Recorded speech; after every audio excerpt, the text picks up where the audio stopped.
And we have one more person coming in. Let her get settled in a little bit. Okay, so here we have the suspended man, the upside down illumined being, as one would call him or her. So most tarot decks call this card the Hanged Man. We call it the Suspended Man. That's the particular deck that we put out with the Holy Order of Mans. One more coming in. Each of the tarot cards has a theme. Key 12 is a demonstration of the law of reversal. You might be getting used to talking about the law of this and the law of that. Just hang in there. There are a lot of them. So, a demonstration of the law of reversal. What does that mean, and what exactly is being reversed? Consider the premise that all you see is all there is. So that's an underlying premise. Everything that happens in your life is luck, circumstantial, way beyond your ability to control. You make plans. You know that there should be some sort of meaning in your life, but does life really have a meaning? It mostly doesn't make sense. And when it appears to get its act together, something comes along to mess it all up. So try seeing your life from a different perspective. So this is where the reversal comes in. Is it possible that all you see is not all there is? Well, take the Fool, the first card of the tarot. He's a symbol of absolute freedom, yet he's called a fool. He's supposedly the wise man in the prime of his youth, but he's about to fall off a cliff. And now look at the suspended man. His face is youthful, but he has white hair, which in the tarot normally signifies that he's old. Here he is tied up by his left foot, hung over a gorge. And in this odd state, he's transformed into a state of illumination. Go figure. By looking at the cards, this idea of freedom appears to be a little far-fetched. So let's go over the symbols and colors and find out what's really being said. Yeah, the guy is illumined and fully free and hanging by a limb. Okay, let's first look at the number 12. And I will bring over the card so we can look at it. I will move us to some other place. So let's see if we can do this without me erasing things. That's going to have to work. Let's see there. Okay. That all fits. So let's first look at the number 12. There are many references to the number 12 on this card.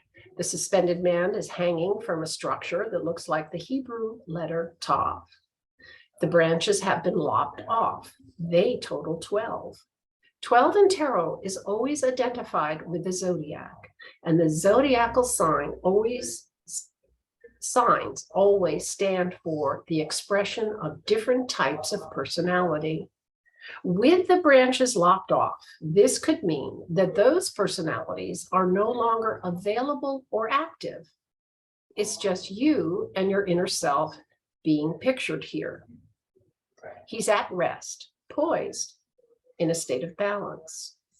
He's totally supported by the structure, which is in the shape of the Hebrew letter Tav. And there's the Hebrew letter Tav. Tav is the Hebrew letter associated with the world key 21. That figure is dancing on its right foot, full of joy and freedom.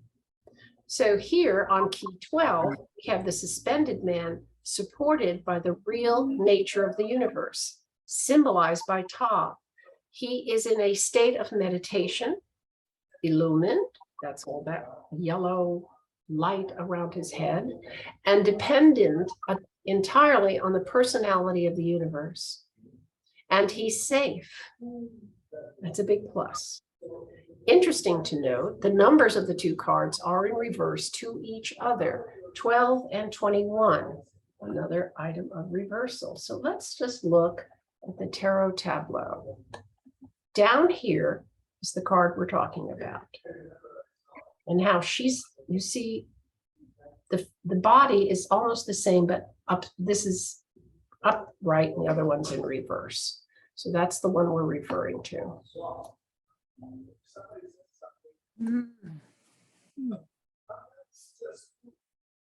Because we currently only operate from our material 5 senses, his condition seems to be a bit odd to us. Our entire awareness of everything in our lives, including the universe, only comes to us via our senses. So the obstacles or gatekeepers to our being fully aware of life are our bodily senses. They serve us quite well in the material world, but now we want to enter a spiritual world of experience. We want to enter the world of the wise. Our task is to wake them up. So, any questions about this from anyone? We have those senses. They are the right foot. Oh, sorry, I cut you off there. Oh, that's okay. We have senses, and we think of our 5 senses, our physical senses. And we forget that those are a result of our spiritual senses. We have all the spiritual senses. We've forgotten how to use them. We've forgotten we've got them. So part of this key is to remind us that we have those senses, and that when you hear through your ears and touch through your fingertips, it's the result because you first hear without your ears and touch without your fingers. Those senses are all active, or none of this would happen. So we have to reverse how we think of ourselves and what we place our trust in and feel safe with. Because up here I said, and he's safe. Interesting to note, the numbers of the 2 cards, the world card, which is 21, and this card are reversed. So there's a link between them. If one of the wonderful things about studying the tarot is once you go through the prerequisites of listening to me and studying and reading books, you can place the cards in front of you. And once you get a feeling for them, they'll talk to you.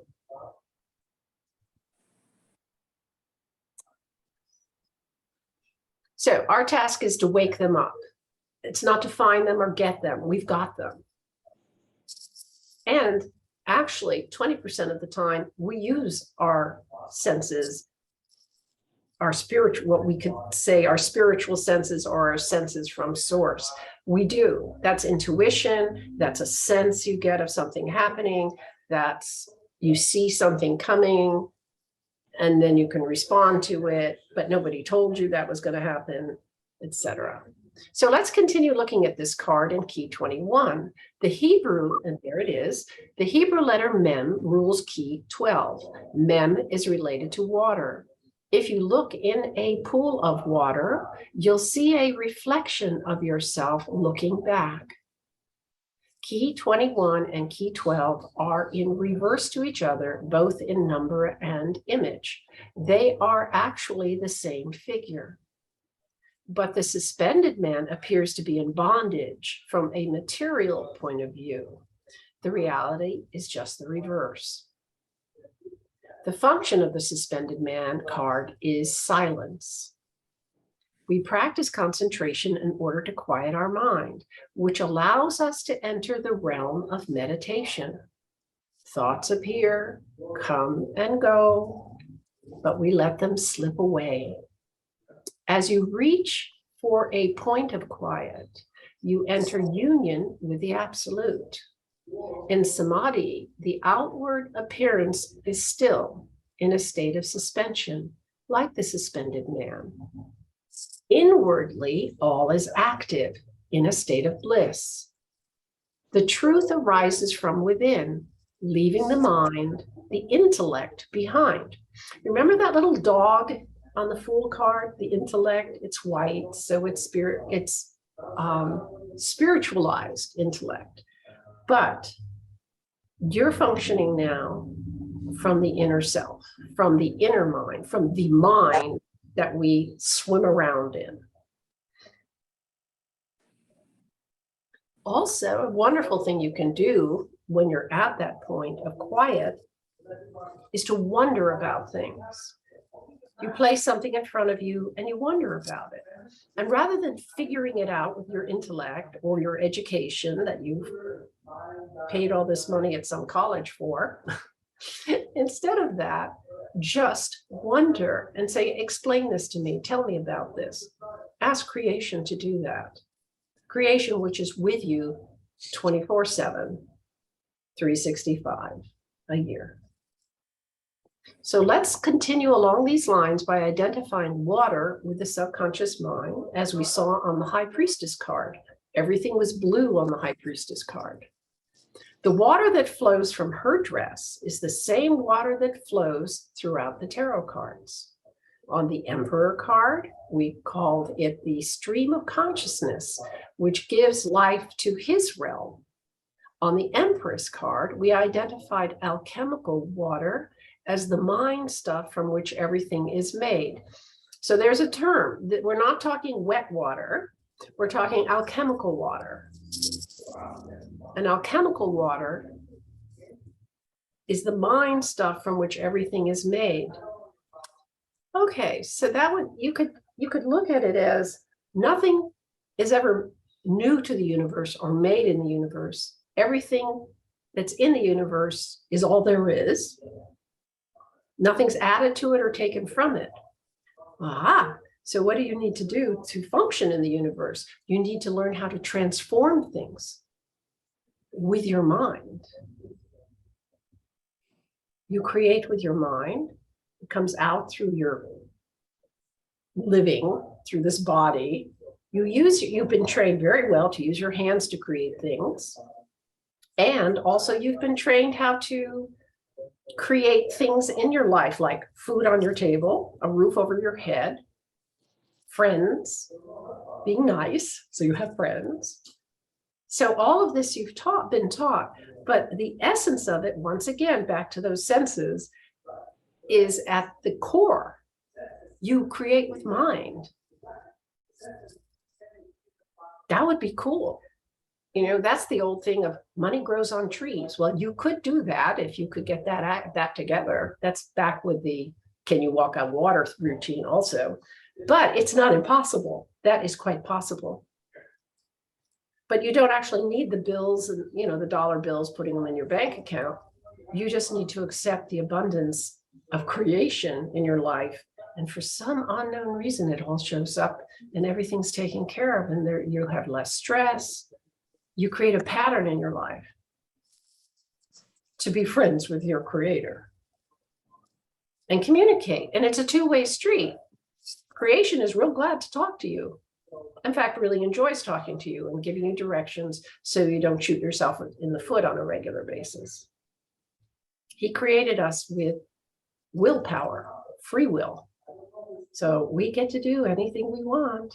So we need to learn about ourselves. And the more you learn about yourself and understand about yourself, the more things work out better. So on the Empress card, we identified alchemical water, it's a different term than wet water, as the mind stuff from which everything is made. So then you get an idea of when we start talking about alchemy. The Hebrew letter Mem is assigned to this card. See the lower right-hand corner. Again, there's water. See all the little water there? And the symbol. So that's to help you if you have these cards. Mem is one of the three mother letters of the Hebrew alphabet. The other two are Aleph for air and Shin for fire. These are the three primary aspects of the absolute, according to the Book of Formation. The element earth comes from uniting all three together. In the strength card, we learn how to activate the power of Mem. The strength card is the one, if you recall, that has the lion and the lady, and she's very relaxed and she's got her arms around the lion. So there's the strength card, just to remind you.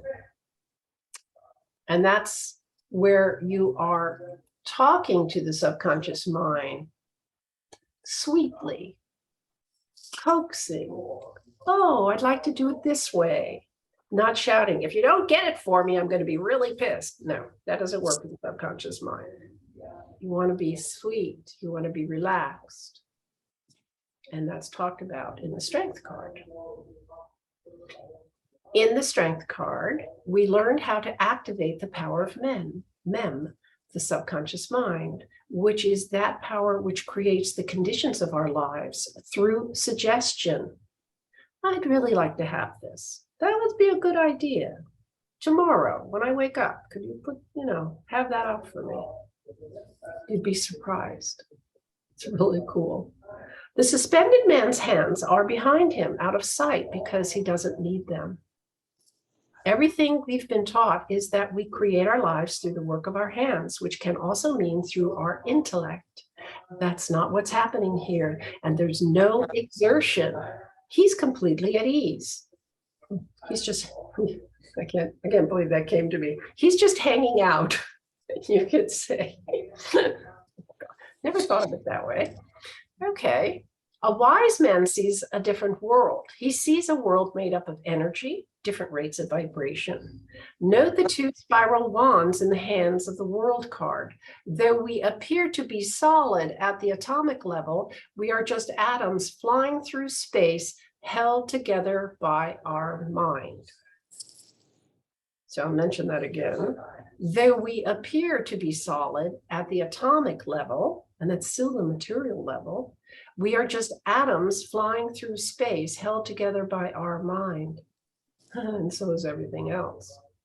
If you wish to change conditions in your life, change your mind. See the world for what it is and act accordingly. That's when you want to have a really good idea of what's going on around you and not take what other people say for the truth. You find the truth within you. All manifestation is but the appearance of the same energy in different forms. That's a good one. All manifestation is but the appearance of the same energy in different forms. Remember, what your physical senses tell you is not what is really there. And the powerful thought patterns of mental imagery are where changes really begin to take place. You got to have imagination in this work. Really important. If you're artistic, that's really helpful. Your ability to imagine something is the first step to your ability to get your hands on it. So, the planet Neptune is associated with this card. This is another reference to water, for Neptune is called the god of the deep sea. As a planet, Neptune is aligned with silence, sleep, and inspiration, thus a reference to imagination. Neptune rules Pisces, sign of the fishes, and 12th sign of the zodiac. Our suspended man is having a Neptunian experience, a deep spiritual experience in silence. The beginning of the Piscean age brought us Jesus and his 12 apostles, plus many of his disciples were fishermen. So let's take a further look at the symbology of this number. 12 is the total number of Hebrew simple letters, which can be found on the 12 edges of a cube. And we will actually have a class on the cube of space once we've gone through all these, foundational concepts of the tarot cards. In the Book of Formation, a cube is used to describe the foundation of the universe. There are 12 signs of the zodiac, each of which is said to represent a type of personality. We mentioned that earlier. The zodiac is divided into 4 triplicities, 1 triplicity for each element: fire, air, earth, and water. The shape of suspended man appears to be a multiple of 12. By the position of his legs, a 4, and his arms, a 3, like a triangle. So you've got the legs look like a upside, like a 4, and now you've got this triangle. So it seems that all the personalities of the zodiac, or you could say the personality of the cosmos, can be found summed up in the suspended man. All of them are there. This is interesting. So 4 reminds us of the emperor, ruler of reason. If you want, I'll bring him over. Here's your emperor right there. Ruler of reason. And remember, he had his legs crossed like a 4. Okay. On this card, we have active reason, the cross, exalted above imagination, the triangle. So the triangle is considered imagination, the cross. So we're getting back into our little symbology rigmarole. That's one thing about the tarot is it takes a while because there are lots of little symbols to get used to using. So, and what comes to mind is that most people didn't read and write centuries ago. But they knew the symbols. They knew all this symbology. They knew the crescent meant the moon and the sun and the god and triangles and, crosses and all the rest. That was part of how they communicated with each other or kept track of buying and selling things, even though they didn't, as merchants, even though they didn't read or write. So on this card, we have active reason, the cross, exalted above imagination, the triangle. By this configuration, so there's your triangle and your cross above, and it's red, so it's active. By this configuration, we are instructed to be careful what images we create and ponder. If we truly understand our place in life, we can actually imagine ourselves into a better life by using correct reasoning. Here, the reasoning self-conscious mind, the doer, that is you, who makes all your decisions, the reasoning self-conscious mind is fully in charge. Race thought and mood swings are a thing of the past. The 3 and 4 and the 4 created by his arms and legs also express the alchemical symbol for sulfur. There comes that term alchemical again. So we're not talking actual sulfur. We're talking a concept behind it. All right. So express the alchemical symbol for sulfur, but it's upside down on the card. All right. Sulfur represents passion, but here in key 12, with the point downward, it's silent. So what does that mean? So the 3 chakras, 2 in the brain and 1 in the throat, the pituitary, the pineal, and the thyroid, are the triangle. The other 4 are the cross and in the rest of the body. We're not seeking the material world to satisfy our needs. This is what this translates to. We've turned our passion inward and used it to bring on illumination. And at that point, everything we need will come to us. The mystics really had this down pat. They just didn't share it with everyone because many people didn't believe them. How can we live in a mind? And of course, the tale of the 2 fishes in the ocean, you've heard me say that. Oh, I hear there's an ocean around. Yeah, me too. Where is it? I've never seen it. Oh, we live in the mind of God. We do? Where is it? I've never seen it.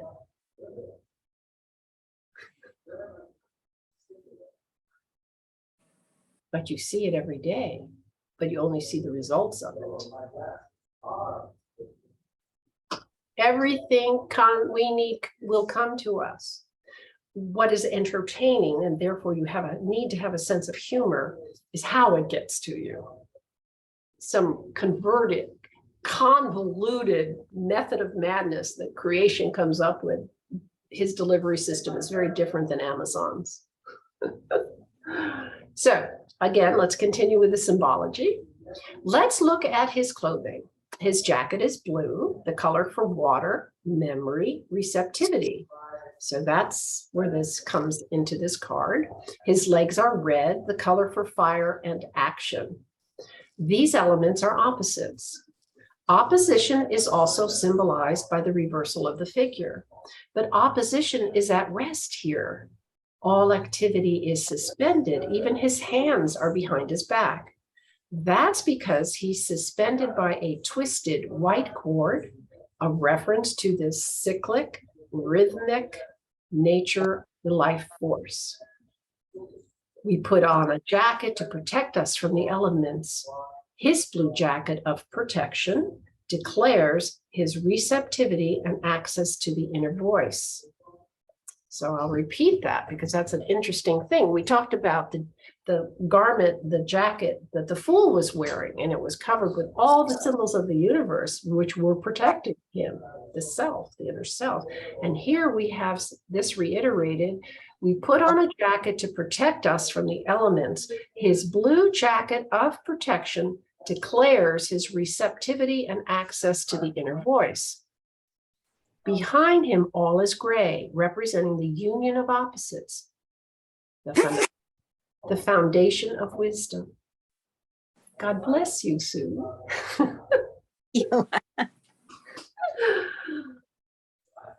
His has 2 pockets in his jacket in which to hold things. They are shaped like crescent moons, reminding us that the attributes and powers of the subconscious mind are readily available. Yeah, just put your hands in your pockets. I got pockets here, put my hands, it's readily available. His 10 white buttons reminds us of the 10 Sephiroth, or light emanations on the tree of life. The white trim on his jacket looks like a cross above a circle, suggesting the symbol for the planet Mars. The entire jacket is an expression of the protection of the life force with its underlying power fully active. You've got everything going for you on steroids in this one when you make that connection, everything. His yellow shoes and yellow halo are indicative of the superconscious plane of mental activity where he resides. Not a bad place to go to. Hang out there, visit, live there. The ground has been hollowed out by water. His head falls below the surface of the ground, indicating his thinking and illumination are active below the surface of things. He can see that which is hidden to most people. On the ground surface, we have green grass, reminding us of Venus and love. It is also indicative of growth and desire. So again, he can see that which is hidden to most people because they're only thinking, they only think they see with their eyes. And he knows you see with everything. And you can use the eyes of creation, which are everywhere and inside of everybody, which is kind of cool, to access information. And on the ground surface, we have green grass, Venus, and love. And the form from which he hangs is built on that. So, and it's also indicative of growth and desire. His overall appearance is that of an unmovable pendulum, perfectly poised and at ease. He is completely comfortable within himself. No fears about being insufficient or disturbances. His personality is at one with all life. And as we mentioned earlier, it's a combination of all the personalities of creation. He's completely supported by all life. He appears withdrawn, but he is actively engaged. So that's a nice place to be at. Any questions about the suspended man? You could say he's like suspended in time. I always thought it was curious that the card stands for water, but there's no actual water in the image. There's no what for water in the image? There's no water in the image. Yeah, but the blue is there. And so the symbology of blue is there. Okay. Yeah, and mind. And there was once water in the ravine, right? But it's yes, but it's now gone. Yeah.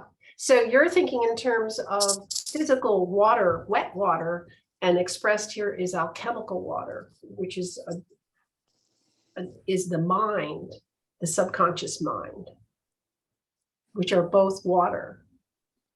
And everything in oh, okay. Have a glass of water, drop something in it, stir it up, and it's dissolved in the water. Have a drop of the subconscious mind, drop something in it, and it dilutes it and changes it.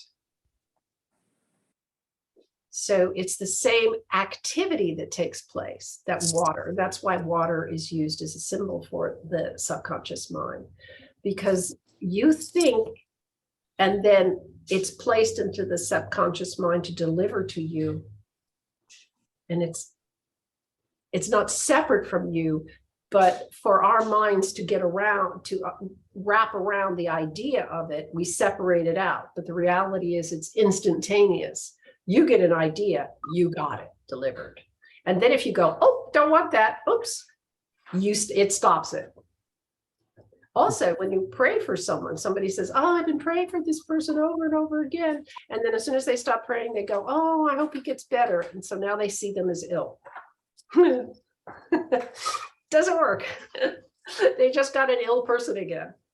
So you have to really reconfigure your brain when you pray for someone. You can't pray for them to be healed because that means they are ill. You actually have to see them as perfect. Ah, he's perfect. He's dancing around the room. You know, he just broke both legs. He's lying in the hospital, and you see no pain. You see him dancing, having a great time. All that visual is what heals, because that's the reality. That's what he's moving to. And that's when your prayer gets answered. I actually put people down who've asked me to pray for them on a little sticky note. And I put it on my altar, and I see them completely perfect. Some way they're happy, joyful, hanging out with their friends, whatever. And they leave it there. And then I walk away and go, it's now yours, God, fix it. Because I see him great. And I don't think about him anymore, because if I do, then I put him back to where he was or she was in that place. So the alchemical mind is something that's fluid that you work with. Alchemical water. Okay, good. Let's go on.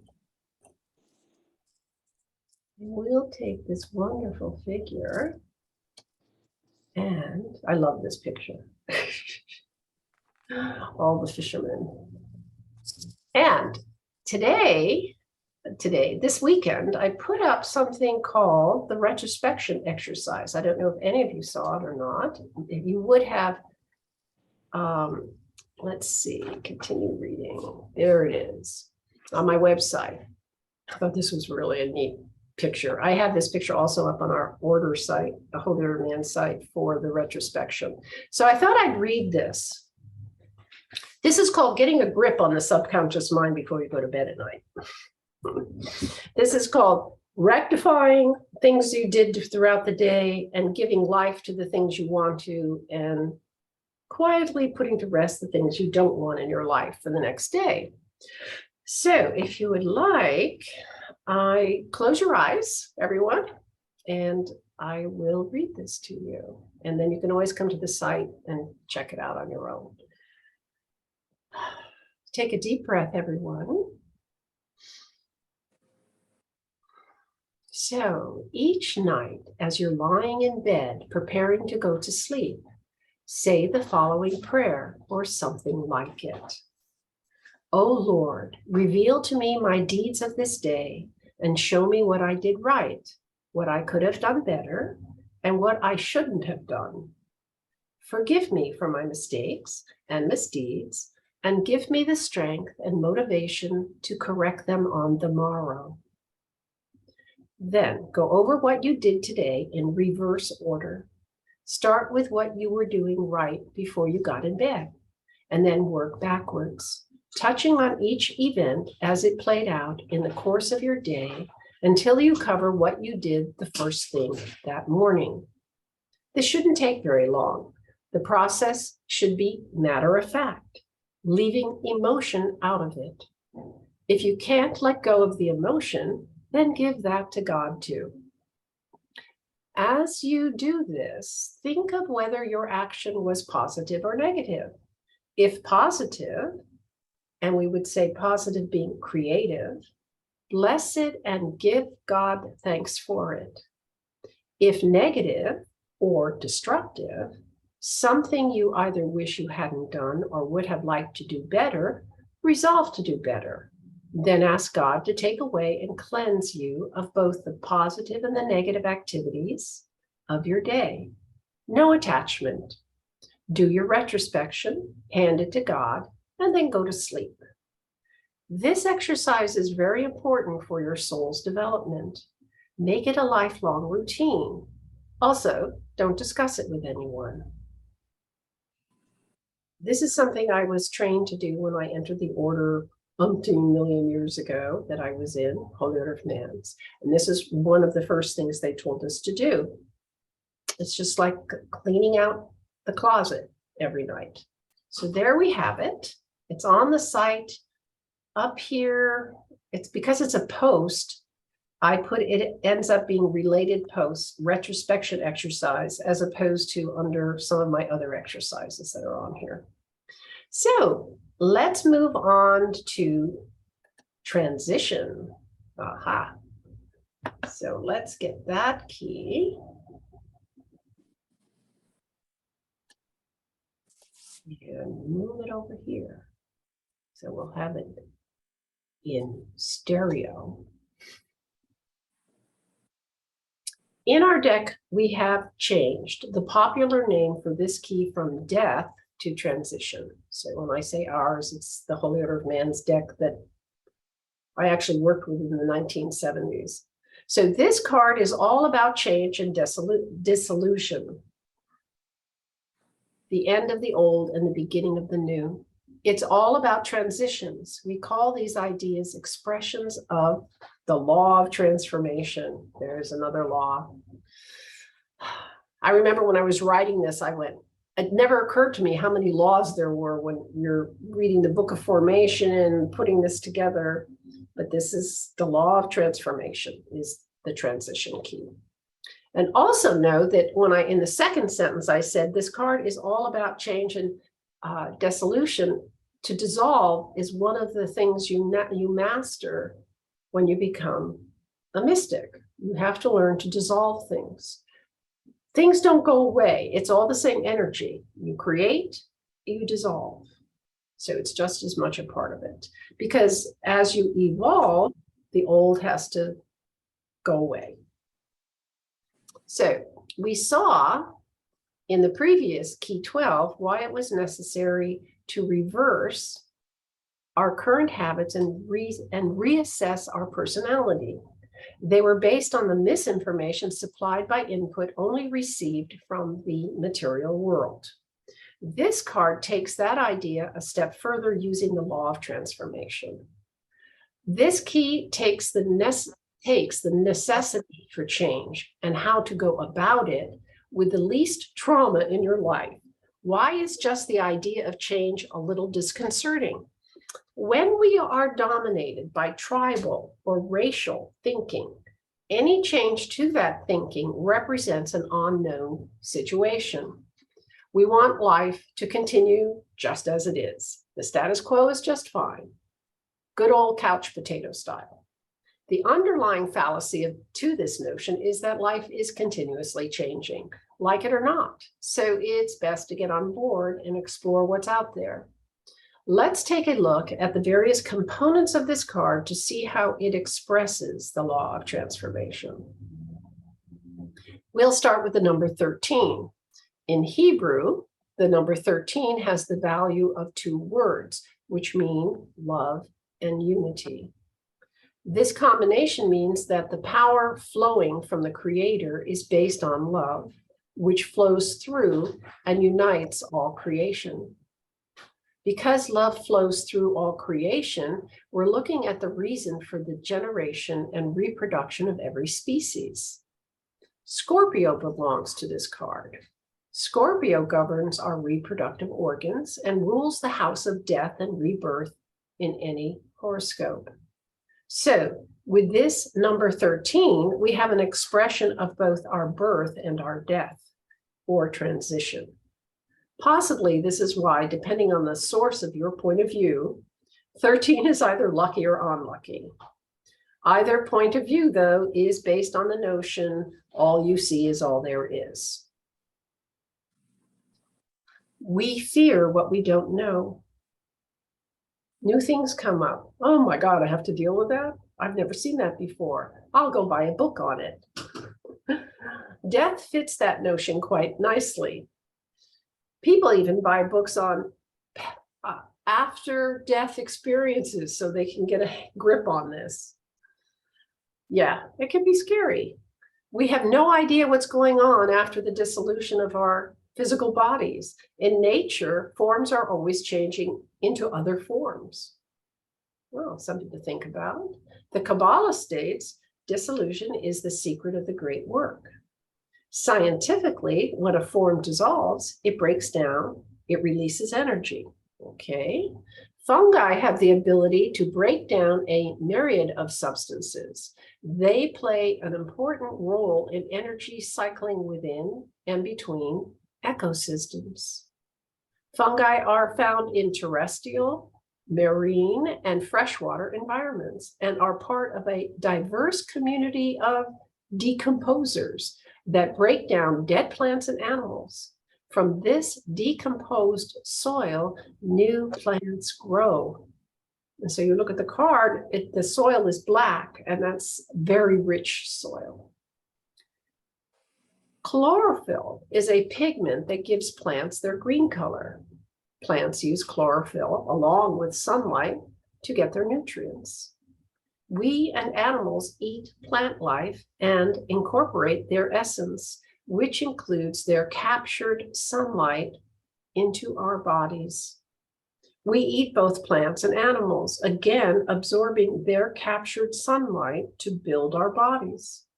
So we are continuously transforming ourselves, just like our environment. Interesting. We eat sunlight all the time. That I find wonderful. But at some point, we will move beyond this. At that point, we will be consuming sunlight directly for all our needs. That's a different way of looking at things. Mastery will allow mankind to both create and terminate his physical body. Here, death has no longer any meaning. Sounds crazy, huh? That's a concept to let go of. Death has no meaning. We will create and terminate our bodies. It's not a big deal. But at this stage in your progress with the tarot, it may sound a bit much, but it is the doctrine. Here you are learning about this by your study of the tarot. So what you're doing is setting in motion by your interest in this, using your subconscious mind, making suggestions to it, the information that you'll need to make this reality in your life. Pretty cool, huh? Yeah, I said pretty amazing. So what you're doing is setting in motion by your interest in this, using your subconscious mind, the information that you'll need to make this a reality in your life. Amazing. Remember, all that we see manifests through the subconscious mind. Doesn't get here any other way. Your subconscious mind is the delivery system. Don't ever tell it how you want your request to be delivered. Aha, that's the caveat. Don't ever tell it how you want your requests to be delivered. It knows just what to do. Tell it what you want accomplished. Make your picture clear. So see, okay, I want a new house. See the whole house, design it, write it all down. By continuous study of the tarot, your picture gets clearer every day. Something to think about. Science says our bodies are no older than 7 years. So why do we get old? Just what have you been thinking about for the past 7 years? Again, the subconscious mind delivers to you from your suggestions everything that manifests in your life, including that beautiful body. So, how's that discussion going for you? And what have you been feeding your millions of cells to keep them healthy? Do you exercise? Oops. Do you have a balanced life? You may take better care of your car than you do your body. You ride around in it, but your body is really important. You have to see it that it's the spiritual and the material are not separate. The proof is in the pudding, as one would say, and also in where your mind is. So let's move on and take a look at the Grim Reaper depicted here. But why is he so happy? You'd be too if you really understood and could live in the consciousness of the law of transformation. The skeletal structure of the body is the underlying foundation of its every move. All of our muscles are attached to this structure. So here we have a symbol of the basis of all function, growth, and development in our bodies. Let's look further. The skeleton is twisted at 2 points, one just above the pelvis here, and the other at the neck. So the backbone is in the front. A little weird. Whoa, seriously. The meaning of this strange position is that the Mars force symbolized here must be twisted or reversed in order to perform its highest function. Mars is predominant on the Emperor card. He's the consort of the Empress, and she's pregnant. Mars is all that color red on his card, and here again we have a lot of red in the background. Mars is all of that color red. The skeleton walks from north to south, so different sides of the cards represent different directions. So the skeleton is going north, which is this side, to south, which is this side, from the darkness of ignorance to the light of perfection. So let's look at the reversal of the Mars force being expressed here. The Mars force is being reversed. The Hebrew letter nun, pronounced noon, don't you love it? I could say the Hebrew letter noon, pronounced noon.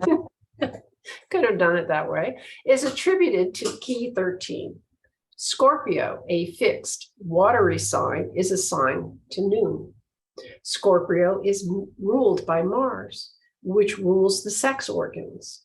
Key 13 on the path of wisdom on the tree of life is called the imaginative intelligence, which is also the mode of consciousness attributed to the letter noon. So imagination again.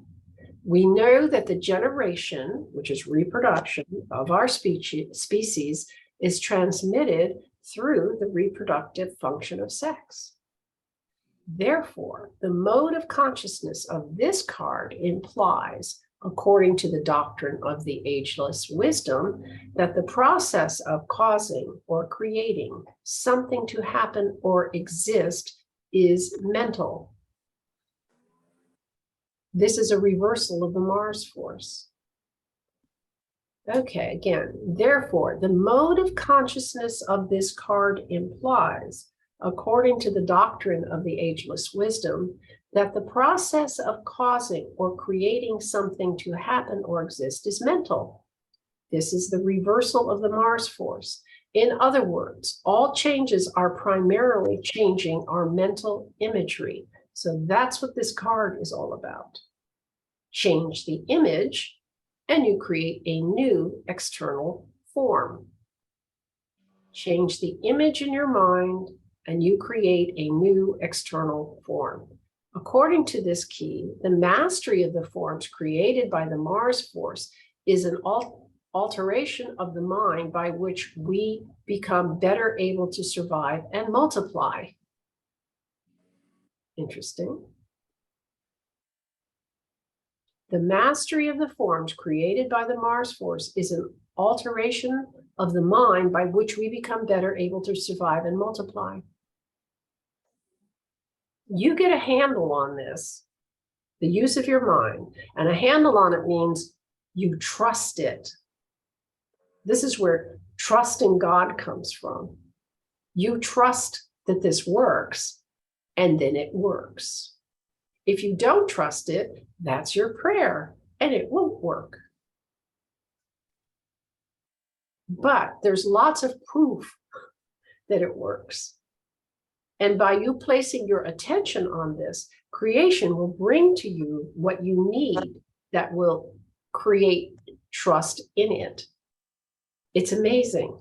If you just go about your life and don't do anything with regards to the tarot or look at things spiritually, that's what you get. All you see is all you see is all there is. If you are at all curious, it's like you open up Pandora's box, but the good one. And all the things you need to learn about this will come to you. It's the way it works. It's the way creation works. And all of creation comes through you because you're all stars. The inner self, the inner you, is a star like in the sky. It just, you have forgotten because when you arrived, I love the cube of space. When you arrive in your body, there's like a veil that goes down. But if you work on it each lifetime, at one point you'll arrive and not forget. And then you can move on. So, change is the basis of manifestation. The letter nun means fish, to sprout, to propagate. So there's your propagation on the card. So that's why we're talking about propagation here. Further, nun's function is also motion and locomotion. Motion implies change or transformation. Thus, by linking up these ideas with the meanings of the letter nun, we can arrive at the idea that change is the basis of manifestation. We also have new seeds sprouting up through the dark, fertile earth. So you've got all these little planties down here at the bottom.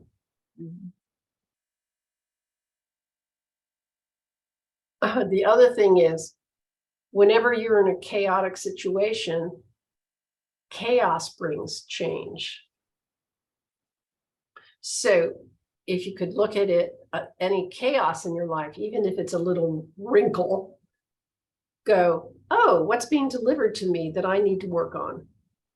And be impersonal about it or objective about it, instead of going, oh, I'm screaming and yelling, I can't stand this, and having a tantrum.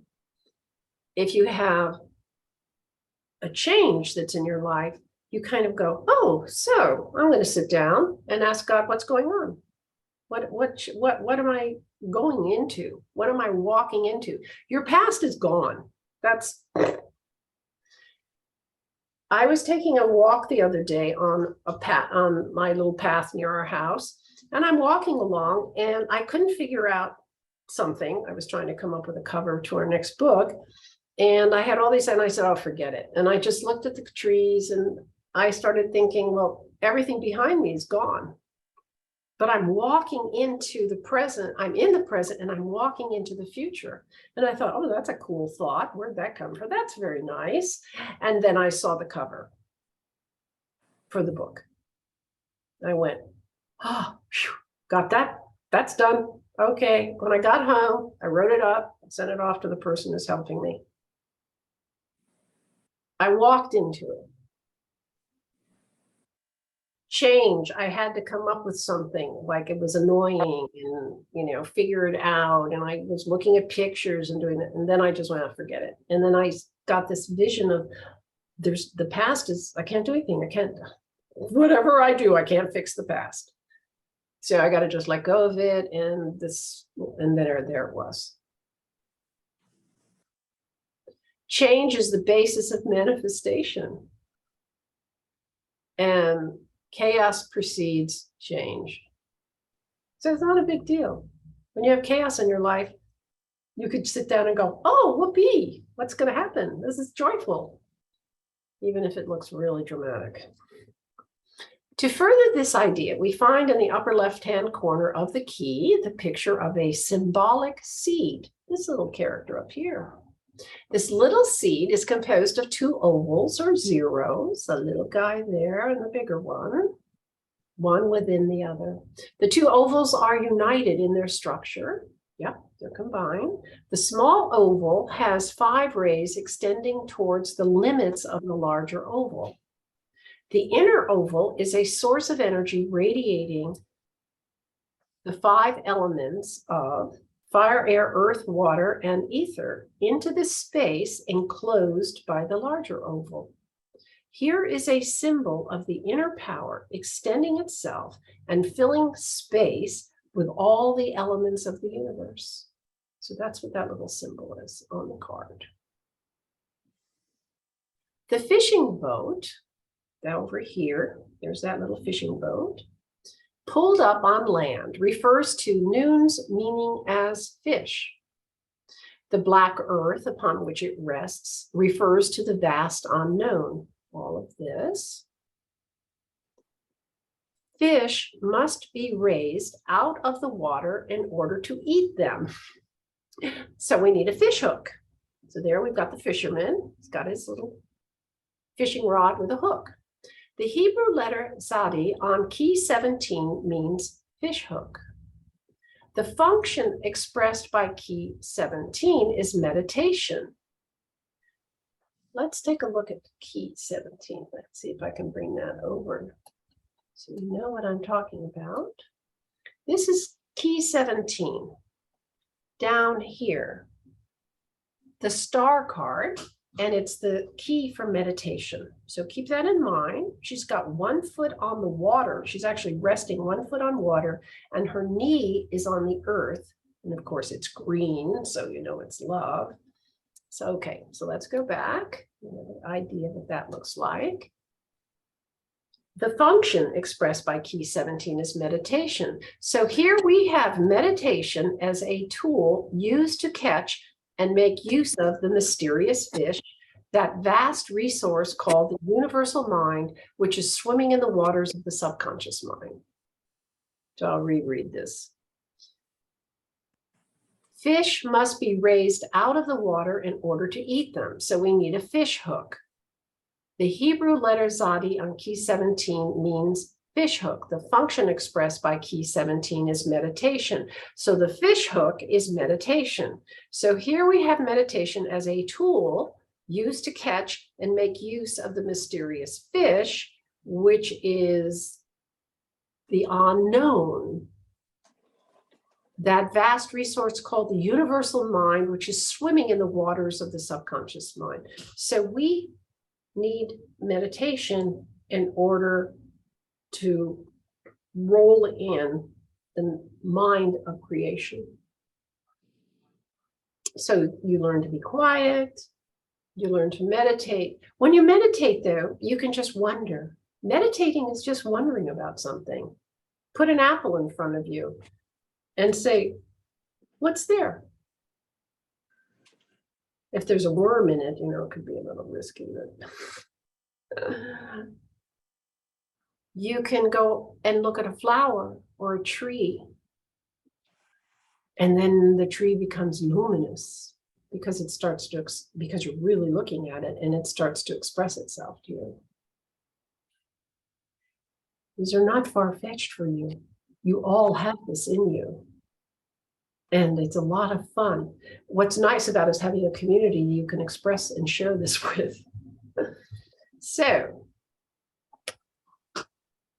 the handle of the scythe, or scythe, is shaped like the Hebrew letter Tav, T. On key 12, we have the suspended man supported by the real nature of the universe, symbolized by Tav. He is in a state of meditation, illumined, and dependent entirely on the personality of the universe. And he's safe. I mentioned that again. The blade is formed here like a crescent, symbol of the moon, which reminds us of the subconscious mind and the feminine. All creation arrives through the feminine, through the subconscious mind. The blade is made of steel, a metal assigned to Mars, which symbolizes the self-conscious directing conscious mind. So the blade is a combination of the two. And a blade, knife, or cutting edge always represents discrimination. It's a little cutting tool.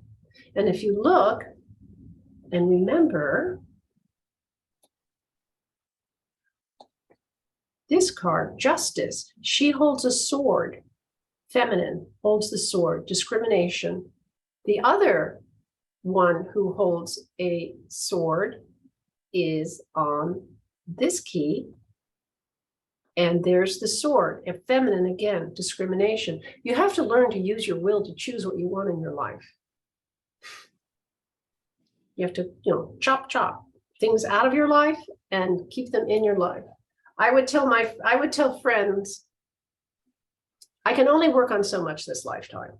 There's lots of things I'd love to do.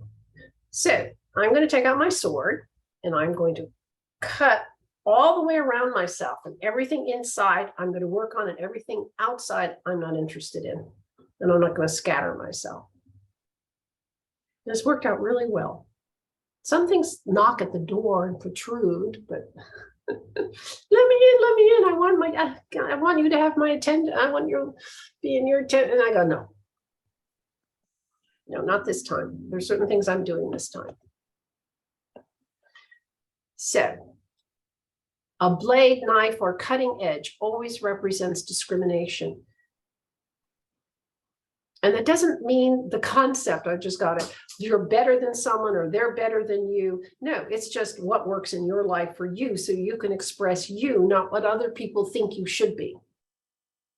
You really got to get away from what other people think you should be. Your parents, your children, spouse, coworkers, they all have concepts. Let them keep their concepts, but you know who you are. And that's what this is all about, to find out who you are, be true to yourself, and then you'll feel safe. The river flows toward the rising sun. It starts in the north, the left side of the card, as we expressed before, and makes a bend so it flows eastward. That's east back there. The rising sun is connected with key 3, the pregnant empress, and also refers to the dawn of higher consciousness expressed by the suspended man, key 12. The green sprouts and the leaves of the rose bush also remind us of the empress. The last time we saw a white rose was on the Fool key, 0. There, it represented the purified action of our desire nature. So here's the little rose over here. Here, its thorns symbolize pain, and its bloom, beauty and joy. So we see that through correct cultivation of the desire nature, we are able to create a perfect white rose. The woman's head at the left, down here, is a symbol of the Sephiroth, or emanation of light, on the tree of life, called understanding. So let's look at that. So there's your tree of life. So there's understanding, and there's wisdom.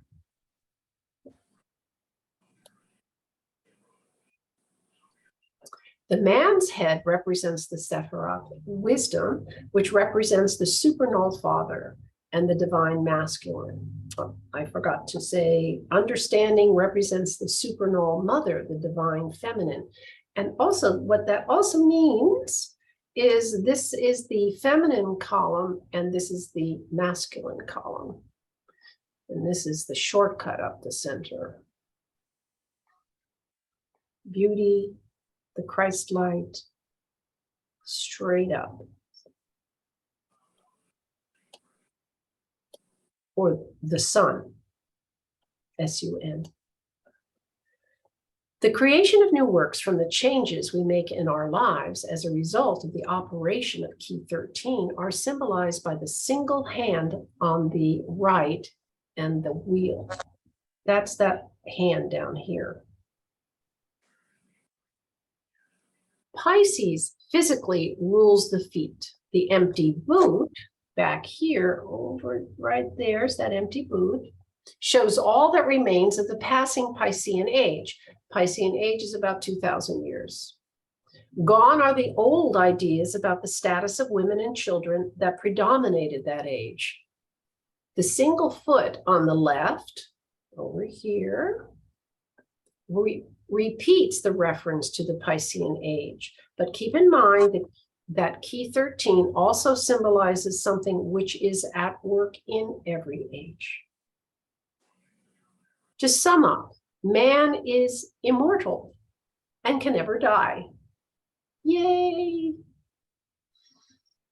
Though our bodies change and disintegrate 1,000 times, we remain. Others have taken the path upon which you are about to embark. Learn to welcome change in your life and remove the fear of it. You begin where you are now, and you take with you all your prior experiences. That's where the retrospection is very helpful. You are creating the forms that will eventually be filled. Enjoy the adventure, your hero's journey, because you need to take on the consciousness of being a hero to do this, because most of the world is not interested and will let you know that they're not, and may even ridicule you for this journey. You will be prepared. You've already taken the first steps. The power, force, and energy of the cosmos is there for those whose ethical preparation is complete. And of course, I love this. From the Bhagavad Gita, the wise in heart mourn neither those who live nor those who die, nor I, nor thou, nor any of these ever was not, nor ever will not be, forever and ever afterwards. All that doth live, all that doth live, lives always. To man's frame, as there come infancy and youth and age, so come their raisings up and laying down of other and of other life abodes, which the wise know and fear not. That's rather uplifting. I always like this. And there we have Arjuna and Krishna, who revealed himself to Arjuna, and Arjuna just went, oh my God. We had required reading in our order. We had to read the Quran and the Bhagavad Gita and the Old Testament, and part of the Old Testament and all of the New Testament. That was required reading, plus the retrospection and the golden force. So there you have it for today. Any questions, thoughts? I will do a stop share and we can see each other and think about this. So many thoughts. There's a lot going on. There is. And you're getting a taste of it. By the taste, though, the cosmos will bring you more. It won't necessarily be here or through me. It may be through someone else here, or it may be through someone you have yet to meet. But enjoy it. Because once you open that door and you start to operate from your senses that you've forgotten about, it's fun. That's where you have to have a sense of humor. That's, yes, definitely. Mirth. I love it. The devil card, what does that stand for? Mirth. If you can't laugh at yourself, and the world is a difficult place because it's here where you work everything out. You have to learn to make your stumbling blocks, your stepping stones, or you just keep stubbing your toe on the same old thing. So you just have to go, don't want to do that anymore. And open your heart. All your sight comes through your heart. When the Kundalini rises up through your body, your heart center, and it's right between below the rib cage and above your belly button, right in there, that has to be cleared out. So that when you start having experiences, you're safe. It's a safe journey. It's very important. So on that lovely note, I hope you all enjoyed it. And we'll look forward to next week. Next week is a holiday. I'm still going to have the class on Monday evening. If you're not able to come, I will record it and it'll be available to the day after, like it always is. So I'm really glad all of you are attending. This is great. It's delightful for me that you're interested. Thank you, everyone. Thank you, Have Margot. a good Thanks. evening. Good And night. Or good good night. evening. yes, take care. Have a good week. Bye-bye.